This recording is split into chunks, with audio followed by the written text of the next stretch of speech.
ನಮಸ್ಕಾರ ಸ್ನೇಹಿತರೆ, ಪ್ರಗತಿ ಚಾನಲ್ಗೆ ಆತ್ಮೀಯವಾದಂಥ ಸ್ವಾಗತ. ಇಂದಿನ ಈರುಳ್ಳಿಯ ಮಾರುಕಟ್ಟೆಯ ಬೆಲೆಯನ್ನು ನೋಡ್ಕೊಂಡು ಬರೋಣ. ಹೊಸದಾಗಿ ಯಾರು ಯೂಟ್ಯೂಬ್ ಚಾನಲ್ ನೋಡ್ತಾ ಇದ್ದರೆ ಚಾನಲನ್ನು ತಪ್ಪದೆ ಸಬ್ಸ್ಕ್ರೈಬ್ ಆಗಿ. ನಾವು ಪ್ರತಿದಿನದ ಮಾರುಕಟ್ಟೆಗಳ ರೇಟನ್ನು ಅಪ್ಲೋಡ್ ಮಾಡ್ತಾ ಇರ್ತೇವೆ. ಚಾನಲನ್ನು ತಪ್ಪದೆ ಸಬ್ಸ್ಕ್ರೈಬ್ ಆಗಿ.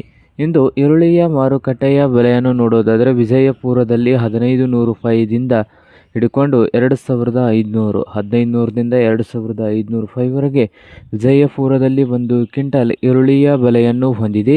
ಹಾಗೆ ಚಿಕ್ಕಬಳ್ಳಾಪುರದಲ್ಲಿ 2000ದಿಂದ 3000, 2000ದಿಂದ 3000 ರೂಪಾಯಿವರೆಗೆ ಚಿಕ್ಕಬಳ್ಳಾಪುರದಲ್ಲಿ ಒಂದು ಕ್ವಿಂಟಲ್ ಈರುಳ್ಳಿಯ ಬೆಲೆಯನ್ನು ಹೊಂದಿದೆ. ಹಾಗೆ ನೋಡೋದಾದರೆ ಬಾದಾಮಿಯಲ್ಲಿ 1800 ರೂಪಾಯಿದಿಂದ 3000, 1800ದಿಂದ 3000 ರೂಪಾಯಿವರೆಗೆ ಬಾದಾಮಿಯಲ್ಲಿ ಒಂದು ಕ್ವಿಂಟಲ್ಗೆ ಈರುಳ್ಳಿಯ ಬೆಲೆಯನ್ನು ಹೊಂದಿದೆ. ಹಾಗೆ ಬಾಗಲಕೋಟೆಯಲ್ಲಿ 2000ದಿಂದ 3200 ರೂಪಾಯಿವರೆಗೆ ಒಂದು ಕ್ವಿಂಟಲ್ಗೆ ಈರುಳ್ಳಿಯ ಬೆಲೆಯನ್ನು ಹೊಂದಿದೆ.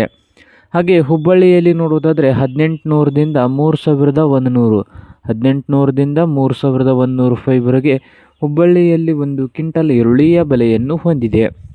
ಹಾಗೆ ರಾಯಚೂರದಲ್ಲಿ ನೋಡೋದಾದರೆ 1600 ರೂಪಾಯಿದಿಂದ 3000, 1600ದಿಂದ 3000 ರೂಪಾಯಿವರೆಗೆ ರಾಯಚೂರದಲ್ಲಿ ಒಂದು ಕ್ವಿಂಟಲ್ ಈರುಳ್ಳಿಯ ಬೆಲೆಯನ್ನು ಹೊಂದಿದೆ.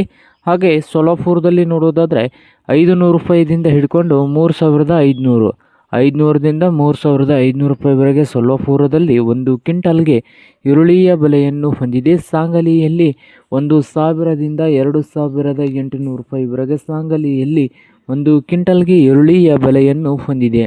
ಹಾಗೆ ಬೆಂಗಳೂರಿನ ನೆಲಮಂಗಲದಲ್ಲಿ 2000ದಿಂದ 3000 ರೂಪಾಯಿವರೆಗೆ ಒಂದು ಕ್ವಿಂಟಲ್ಗೆ ಈರುಳ್ಳಿಯ ಬೆಲೆಯನ್ನು ಹೊಂದಿದೆ. ನೋಡಿ ರೈತ ಬಾಂಧವರೇ.